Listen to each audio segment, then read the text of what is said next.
Hey guys, welcome back to my channel Kitty Vitty Ansu Story and welcome to another new vlog.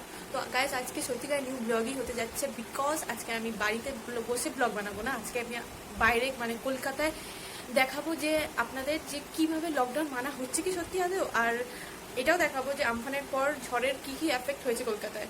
তো আজকে আমি actually যাচ্ছি, ready হয়ে গেছি already, মোটামুটি এখন বাজে হচ্ছে 10টা।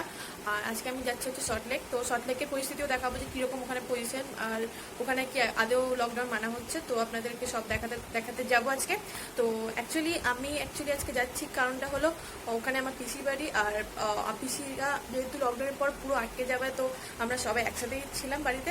তো পিসিদের বাড়িতে এখন কি অবস্থা, মানে জল ঢুকেছে কিছু ঢোকেনি, তো সেইটা অ্যাকচুয়ালি এখনো কেউ জানে না। তো সেই জন্য আজকে ওই বাড়িতে দেখার জন্য যাচ্ছি যে ওখানে অ্যাকচুয়ালি পরিস্থিতিটা কীরকম। তো গাইজ লেটস সি। তো গাইজ বাইরে বেরোনোর আগে এই মাস্ক পরে নেওয়াটা জরুরি, খুবই প্রয়োজন। আর বাড়িতে থাকলে তো হাত ধোবেন, আর যেটা নিউজ পেপার যেটা সকালে আসে সেটা যদি প্লাস্টিকে আসে সেটাকে ফার্স্টে ক্লিয়ার করে নেবেন, দেন একটু পরে ওটাকে হাত দেবেন, বিকজ হাতে হাত লাগলে পরেও সোশ্যাল ডিস্টেন্সিং মানা সত্ত্বেও হাতে হাত লাগলে পরেও করোনা ভাইরাস ছড়াতে পারে। তো গাইজ বি সেফ।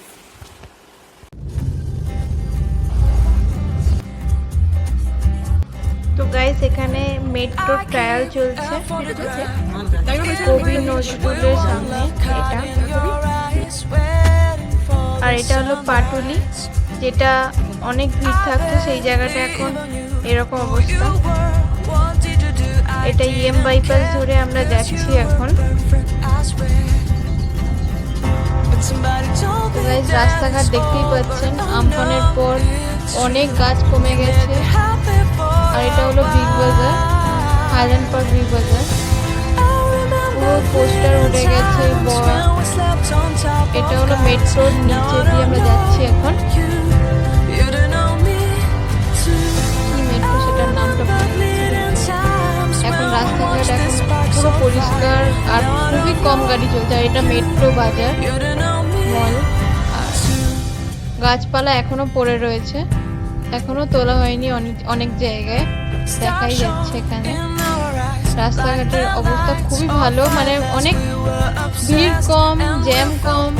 আপনি যে রাস্তাটা আগে আধ ঘন্টার পৌঁছাতেন সেই রাস্তা এখন 10 মিনিটে পৌঁছে যাবেন। এই গাছ কেটে নিয়ে যাওয়া হচ্ছে। এটাও মেট্রো তৈরি, কনস্ট্রাকশনের কাজ চলছে। এই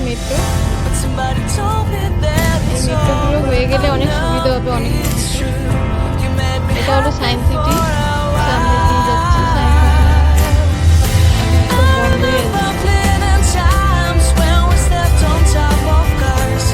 পোস্টারগুলো দেখুন পুরো সব উড়ে গেছে হাওয়াতে, আমফানের ঝড়ে সব পোস্টার হাওয়া, একটা পোস্টারও।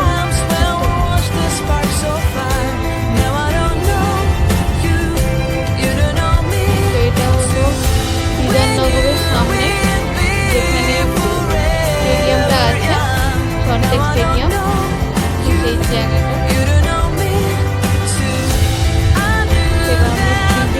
ওখান থেকে ডাইরেক্ট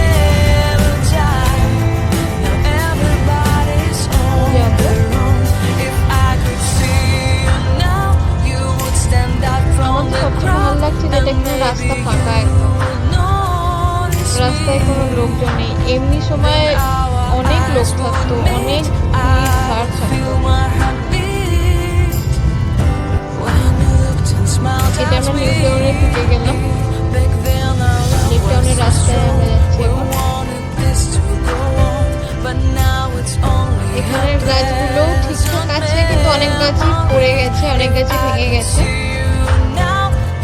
বেঁকেও গেছে অনেক গাছ, দেখতেই পাচ্ছি।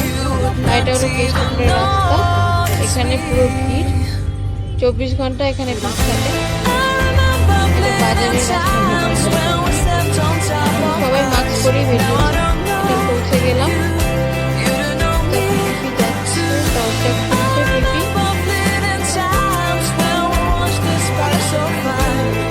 ঘরের অবস্থা ঠিকঠাক নেই। তো গাইস দেখাবো যে এখন ঘরের কন্ডিশনটা কিরকম আছে, আমফানের ঝড়ের হাওয়াতে ঠিকঠাক আছে কি নেই, আর আপনাদের পুরো ঠিকভাবে দেখাবো কি কি ক্ষতি হয়েছে। ওই জন্য প্রচুর আওয়াজ আসছে। তো আপনাদেরকে দেখাচ্ছি কি ঘরের অবস্থা। তো এই ঘরে পুরো জল জমে গেছে, এখনো 3-4 দিন হয়ে গেছে, তাও জল বেরোনোর কোনো রাস্তা এখনো পাইনি। আর এখানে পুরো নোংরা হয়ে গেছে বারান্দায়। আর এটা রান্নাঘরের অবস্থা দেখতেই পাচ্ছেন, রান্নাঘরের অবস্থা ঠিকঠাক নেই, সব ওলট পালট হয়ে গেছে ঝড়ের তাণ্ডবে। তো জানলা ফানলা খুলে দিচ্ছি যাতে ঠিকঠাকভাবে হাওয়া টাওয়া আসে, যাতে ঘর শুকিয়ে যায়।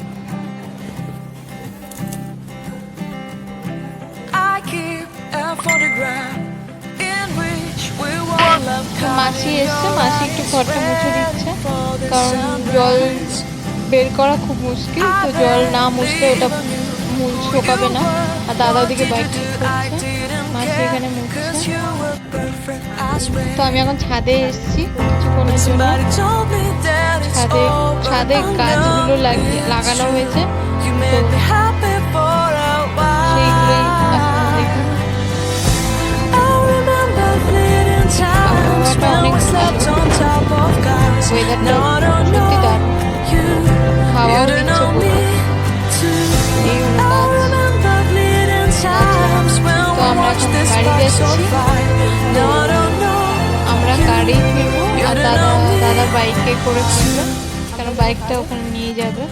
তো গাইস এই হলো ব্যাপার। তো এরপরে আরো একটা ঝড় আসার কথা ছিল, সেটা হচ্ছে নিসর্গ, সেটাও আসবে হয়তো। আগে কত কলকাতা সবুজ গাছ ছিল, তো এখন সেটা অনেকটাই কমে গেছে এই আমফান হওয়ার ফলে। তো আমাদের সবারই উচিত যে আরো গাছ লাগানো উচিত, যাতে কিনা আরো অক্সিজেন পাই। আরো গাছ তো শুধুমাত্র অক্সিজেন, আরো অনেক কাজই করে। তো আমাদের পরিবেশকে ভালো রাখার জন্য আমাদের নিজেদের